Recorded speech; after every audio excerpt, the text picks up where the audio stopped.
Question number 4 को देखते हैं। क्वेश्चन नंबर इसमें 4 क्या दिया हुआ है एक बार देखा जाए। सामने क्वेश्चन लिखा हुआ है, आप इसको पहले पॉज करके क्वेश्चन पहले अपने से कंप्लीटली पढ़िए और उसको सॉल्व करने की कोशिश करिए, देन सोल्यूशन देखिए। देखिए अकॉर्डिंग टू दिस क्वेश्चन ये कह रहा है कि दो पॉइंट चार्ज हैं जो एक दूसरे से 2L डिस्टेंस पे फिक्स रखे हुए, ये भी फिक्स्ड है। अब एक थर्ड चार्ज है जो इनके बीचों बीच रखा गया है और इसका मैग्नीट्यूड माइनस क्यू है, इसका निगेटिव चार्ज है, मैग्नीट्यूड क्यू है। और ये कह रहा है कि इसके परपेंडिकुलर बाइसेक्टर के लॉन्ग यदि इसको स्मॉल डिस्प्लेसमेंट हम लोग करें तो इसका जो परफॉर्मेंस होगा, इसका जो मोशन होगा वो SHM होगा और उसका टाइम पीरियड आपको बताना है। देखो बच्चों, ये डिस्टेंस L होगा, ये XL। यदि हम लोग मान लो कि X डिस्टेंस इसको हम लोग डिस्प्लेस किए तो ये R होगा, तो R लिखा जाएगा रूट के अंदर L square plus X square. अब यदि हम लोग बात करें कि जब ये डिस्प्लेस होगा X तो इसके ऊपर लगने वाला जो फोर्स होगा, इधर एक फोर्स होगा एक इधर फोर्स होगा, क्योंकि ये प्लस है और ये माइनस क्यू है तो अट्रैक्टिव फोर्स। इसी तरह ये यदि मान ले कि ये एंगल थीटा है, ये भी एंगल थीटा, तो इस फोर्स के दो कंपोनेंट होंगे, एक कंपोनेंट इधर होगा और एक कंपोनेंट इधर होगा। इसी तरह इस फोर्स का एक कंपोनेंट इधर होगा एक कंपोनेंट इधर होगा। तो इसको यहां हम लोग क्लियर करके ऐसे देखें तो इस फोर्स के ऊपर दो इधर आएंगे, एक इधर आएगा, इधर आएगा F, जिधर एंगल होता है उधर कॉस कंपोनेंट होता है तो इधर F कॉस थीटा, तो इधर F साइन थीटा। इसी तरह इधर F कॉस थीटा, इधर F साइन थीटा। इस फोर्स का एक कंपोनेंट इधर F साइन थीटा, इधर F कॉस थीटा। इस फोर्स का एक इधर F कॉस थीटा और इधर F साइन थीटा। ये दोनों कंपोनेंट F साइन थीटा एक दूसरे को कैंसिल कर देंगे तो नेट फोर्स ऊपर की तरफ आएगा। तो F नेट की वैल्यू कितनी आएगी, तो F नेट लिखा जाएगा 2F cos थीटा।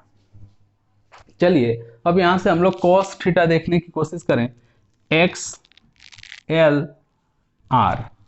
तो cos थीटा क्या होता है, cos theta base by hypotenuse x by r, और r कितना लिखा गया था, तो x बाई रूट के अंदर l square plus X square. अब यदि हम लोग बात करें एक्सेलरेशन की, या इसको पहले cos थीटा की वैल्यू हम लोग रख लेते हैं, तो ये वैल्यू कितनी आएगी, x cos की जगह इतना रखेंगे तो ये हो जाएगा 2f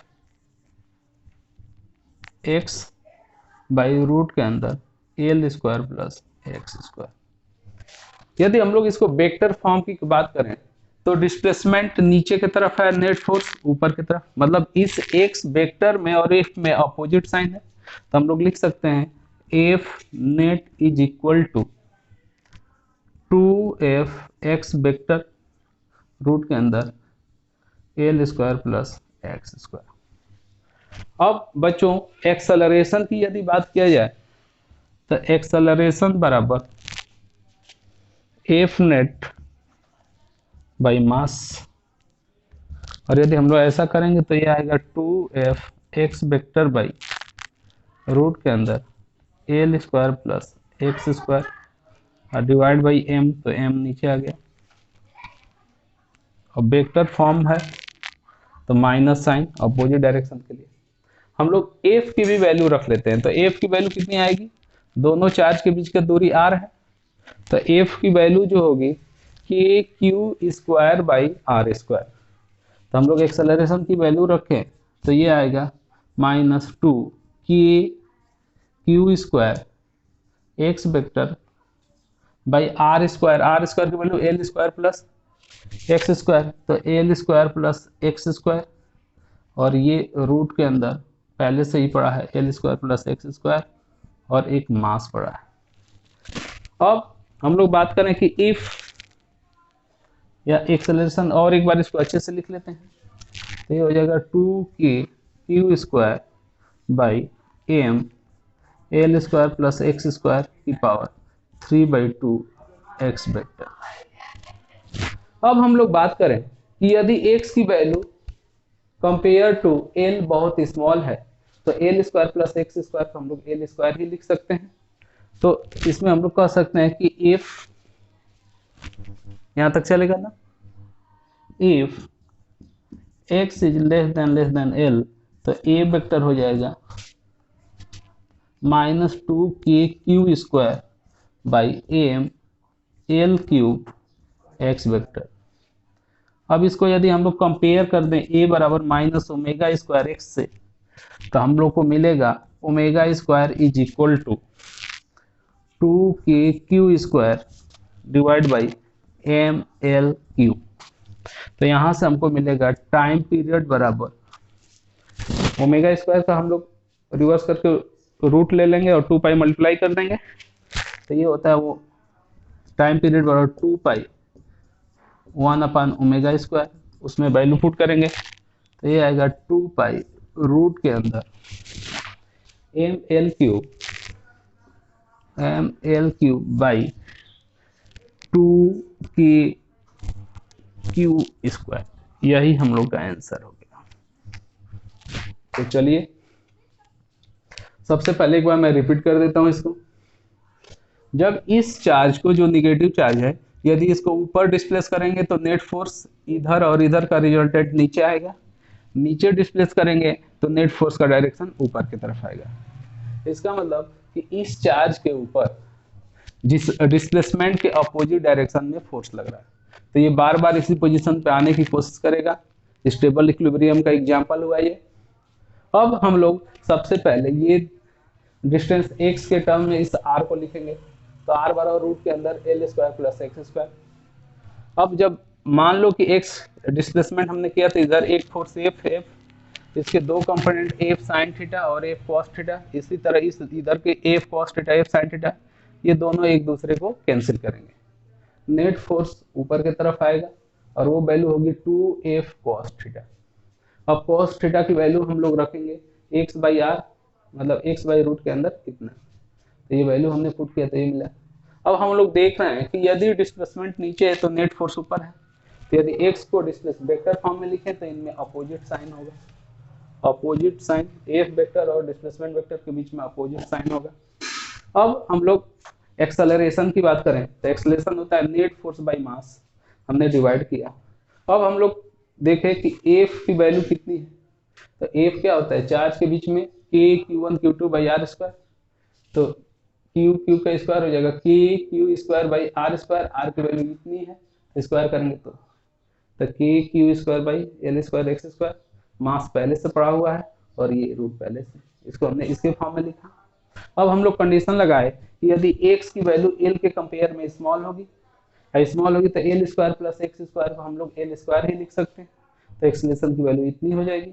अब इसको हम लोग एसएचएम के इक्वेशन से कंपेयर करेंगे कि डिस्प्लेसमेंट और एक्सेलरेशन में अपोजिट साइन का रिलेशन होता है, तो इससे कंपेयर करेंगे तो ओमेगा स्क्वायर हम लोग को मिलेगा, वहां से टाइम पीरियड निकाल लेंगे।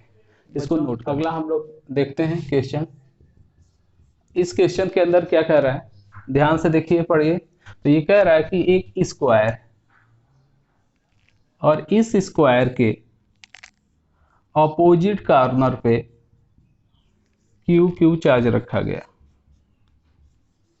और ये कह रहा है कि इन दोनों कॉर्नर पे आइडेंटिकल चार्ज क्यू रखा है। अब कह रहा है कि इस क्यू का क्या मैग्नीट्यूड और साइन हो, ये सिस्टम स्टेबल इक्विलिब्रियम। एक बार इसको ध्यान से सुनिए, पॉज कर दी। तो इसके ऊपर एफ नेट की वैल्यू 0 होना है, या इसके ऊपर नेट फोर्स 0 होना है। चलिए पहले इन दोनों के बीच में देखा जाए तो फोर्स इधर लगेगा। ये एल एल, तो ये वैल्यू कितनी होगी, L√2 होगी। तो ये फोर्स की वैल्यू कितना होगा, KQ² बाई L², √2 का स्क्वायर 2 होगा। अब इस पे नेट फोर्स 0 तभी होगा जब ये इधर फोर्स लगे।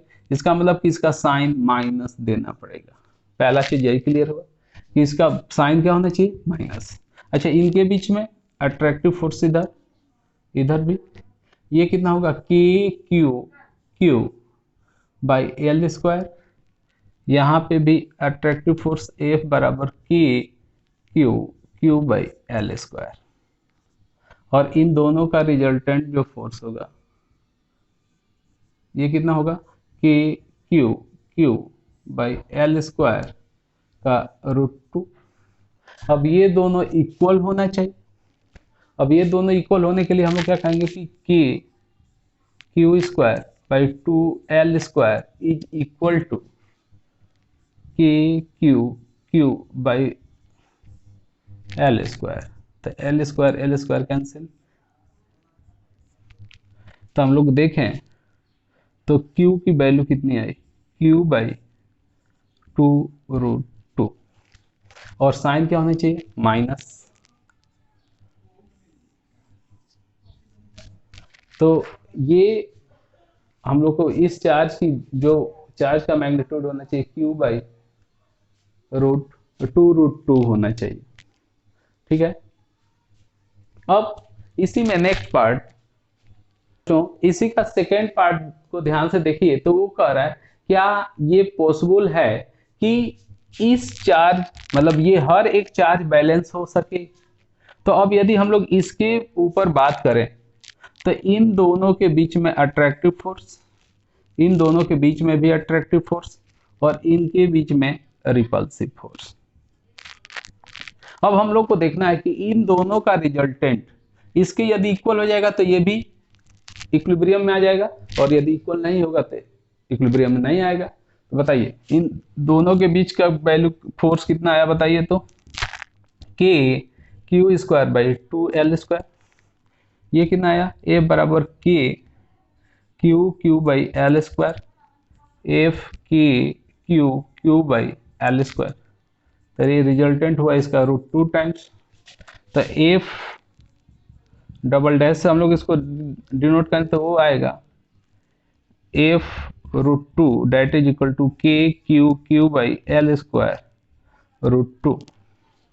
अब ये और ये इक्वल किया जाए, तो यदि हम लोग इक्वल करते हैं तो F double dash equal to F dash करें तो KQ by L² √2 is equal to KQ² by 2L²। यदि इसको कैंसिल किया जाए तो यहाँ से जो Q की वैल्यू आ रही है ये 2√2 Q आ रही विद माइनस है। और हम लोग पहले Q की वैल्यू कितना निकाले हैं, कैपिटल Q बाई।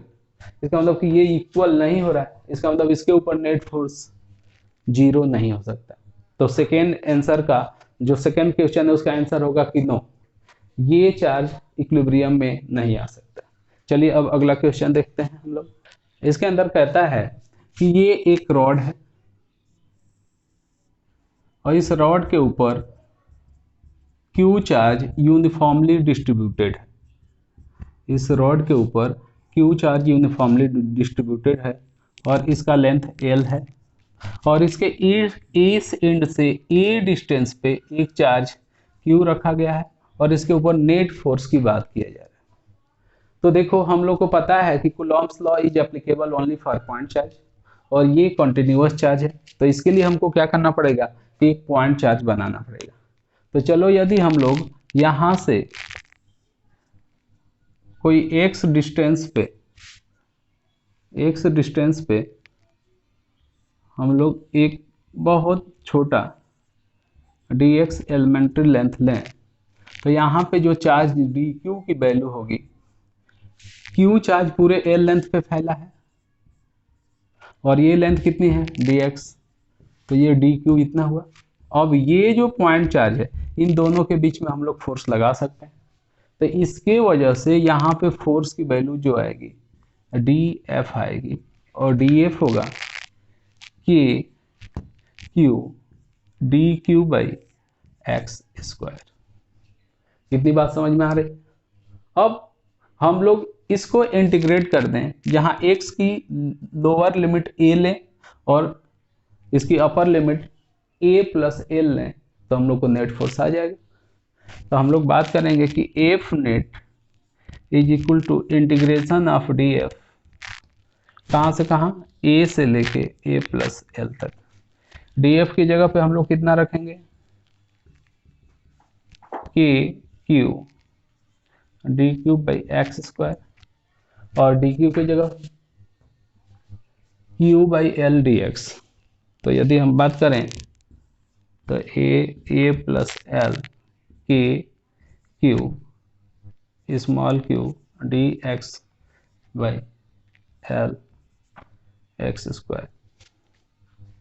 अब 1/x का इंटीग्रेशन, 1/x स्क्वायर का इंटीग्रेशन होता है -1/x, तो ये हो जाएगा ए plus L K Q by L -1/x। अब इसका हम लोग इंटीग्रेशन करके लिमिट ही डायरेक्ट लगा दें, ए प्लस एल, तो ये क्या हो जाएगा बताओ, के Q L 1/a minus 1/a plus L. तो ये वैल्यू आएगा के Q L by L A into A plus L, L cancel हो गया, तो K Q by A plus L, answer हो गया यही। चलिए एक बार इसको और देख लेते हैं, ये इंपॉर्टेंट क्वेश्चन है। एक कोई रॉड है जिसकी लेंथ एल है, उस पर क्यू चार्ज है, इसके वन एंड से ए दूरी पे कैपिटल क्यू चार्ज रखा गया है, पॉइंट चार्ज है, और इस पूरे चार्ज की वजह से इस पॉइंट चार्ज के ऊपर नेट फोर्स निकालना है। हमको पता है कि कूलॉम्स लॉ सिर्फ पॉइंट चार्ज के लिए एप्लीकेबल होता है, तो हम लोगों ने क्या किया कि इससे एक दूरी पे एक एलिमेंट्री लेंथ डी एक्स लिया, और इस डी एक्स लेंथ पे चार्ज डी क्यू की value Q by L D x निकाला। अब चूंकि ये पॉइंट चार्ज है, तो इन दोनों के बीच में फोर्स डी एफ की वैल्यू के क्यू1 क्यू2 बाई आर स्क्वायर, या जो आर की वैल्यू एक्स है, एक्स स्क्वायर रख दिया। अब इसको यदि हम लोग इंटीग्रेट करते हैं, लोअर लिमिट ए लें और अपर लिमिट ए प्लस एल, तो हम लोग को नेट फोर्स निकल जाएगा। हम लोग यही किए। अब डी एफ की वैल्यू यहाँ रखें, डी की वैल्यू यहाँ से रखें, इसको इंटीग्रेट किए हम लोग और लिमिट पुट किए। इसको कॉपी कर लीजिए।